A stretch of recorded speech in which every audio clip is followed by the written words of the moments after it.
नमस्कार दोस्तों, स्वागत है आपका मेरे YouTube चैनल पे जिसका नाम है ग्रो टेक्निकल स्किल। तो आज की इस वीडियो में हम डिस्कस करेंगे कि कैसे हम डाटाबेस में टेबल क्रिएट कर सकते हैं with the help of create table statement से। तो चलिए शुरू करते हैं। सब्सक्राइब कीजिए हमारे चैनल को और लेटेस्ट जानकारी के लिए बेल आइकन को दबाना ना भूलें।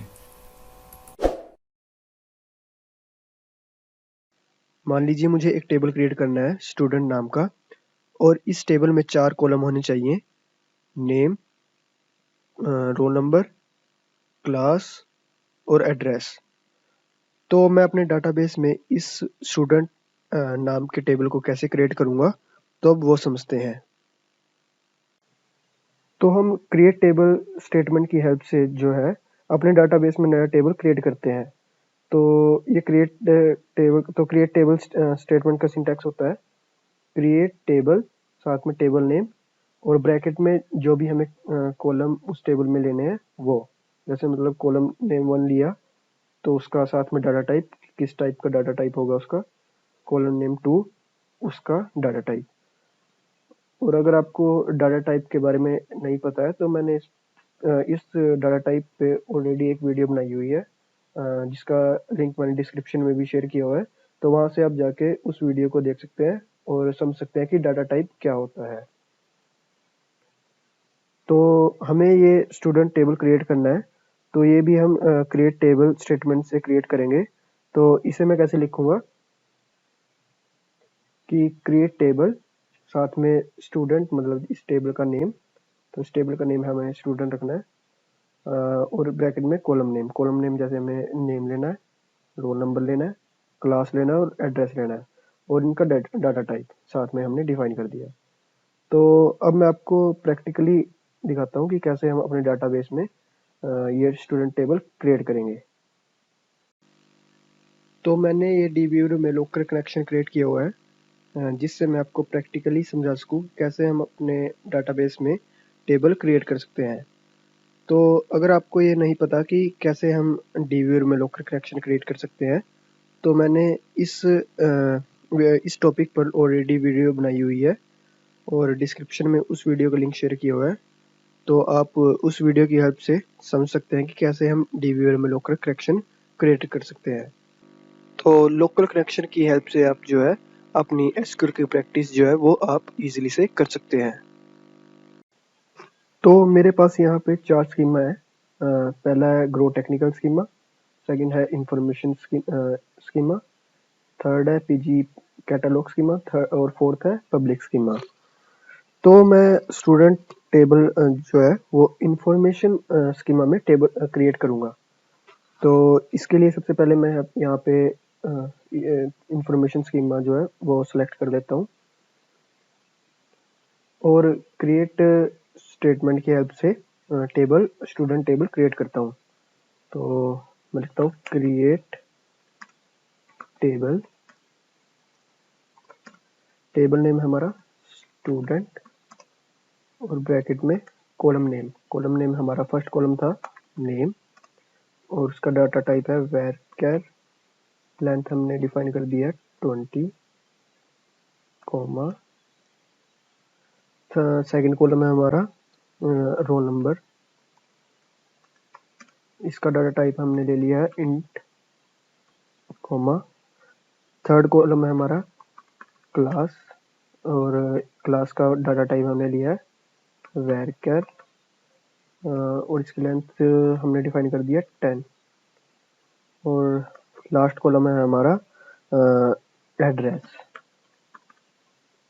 एड्रेस और इसका डाटा टाइप भी हमने varchar और इसकी लेंथ 20 और फिर ये।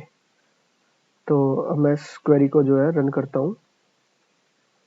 तो रन करने के बाद यहाँ पे डिफाइन शो हो गया कि ये टेबल स्टूडेंट टेबल जो है वो क्रिएट हो चुका है इंफॉर्मेशन स्कीमा में। तो अभी तो यहाँ पे इस टेबल में कोई भी टेबल नहीं क्रिएट है, बट अगर मैं इसको रिफ्रेश करता हूँ राइट क्लिक करके,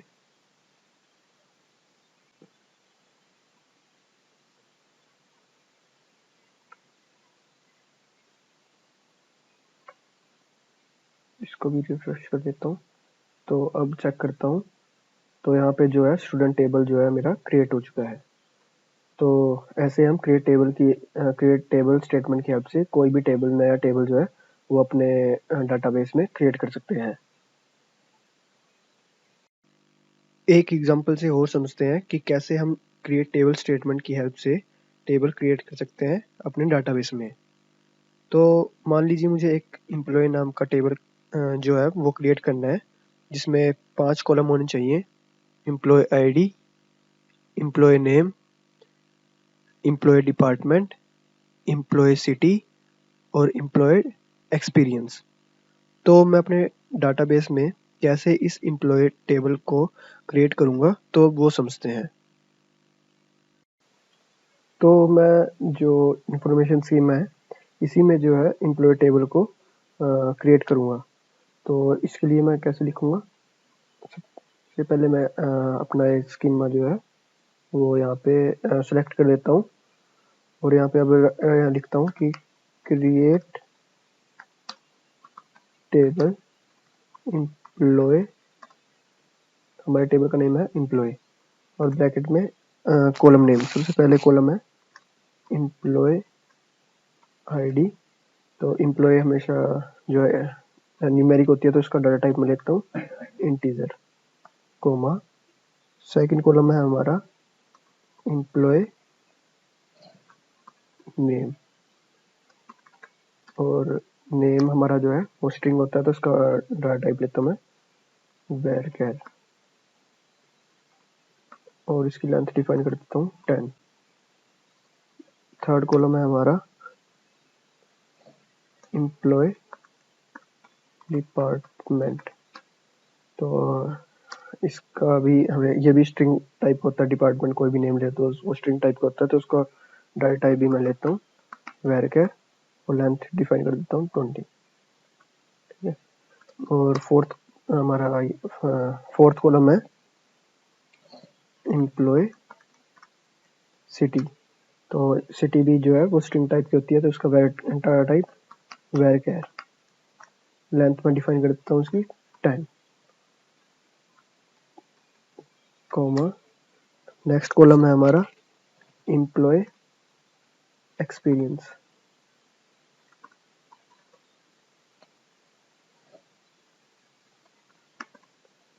और डाटा टाइप इसका varchar, varchar नहीं, एक्सपीरियंस ऐसे उसका नोट डाउन होगा इंटीजर में, तो इसका डाटा टाइप मैं इंट ले लेता हूँ। ठीक है, ब्रैकेट क्लोज।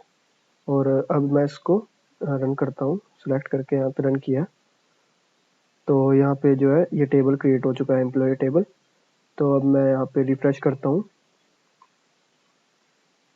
रिफ्रेश किया तो यहाँ पे जो है एम्प्लॉय टेबल जो है वो क्रिएट हो चुका है।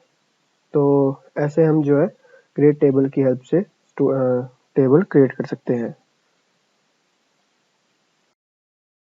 आई होप आपको ये वीडियो अच्छी लगी होगी। वीडियो को फुल देखने के लिए धन्यवाद। वंदे मातरम।